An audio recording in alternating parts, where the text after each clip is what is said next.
a lighter touch than some of the other states. The highest death rate in the world is New Jersey and New York. States with the heaviest touch in the entire world, New Jersey and New York have the highest death rates by far. No one's going to exceed them.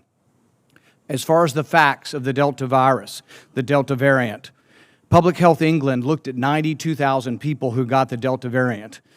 Many, many articles have shown it to be more transmissible. I don't think anybody disputes that. But when you look at the death rate of the Delta variant, both vaccinated folks and unvaccinated folks who died from it, the death rate was a great deal lower than the wild variant. For those who were vaccinated and over 50, the death rate was about 1.4%.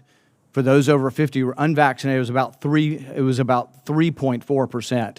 This is much lower than the wild variant. The wild variant above 50 was about a 5 to 6% death rate for all comers last year. So there's a great deal of evidence, but when one side presumes that you know the truth and that, oh, everything says that the Delta variant's more deadly, no, there are facts that on both sides you can argue what science you see and what we see, but the real danger in our country is people presuming to know the truth and calling other senators misinformation, and I presume this would be the argument, well, why don't we shut down Ted Cruz? Why don't we not let him speak at all? That's what's going on in our country. It's not your time. When it's your time, you can have your time back. It's not your time to interrupt. But here's the point.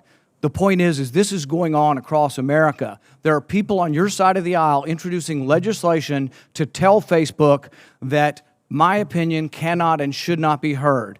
I quote from scientific literature every day, and you can disagree with it, but the thing is, your side is wanting to take down the argument and have your way imprinted on the American mind with no objection. That goes against everything with regard to free speech that we know of in our country. Mr. Chair.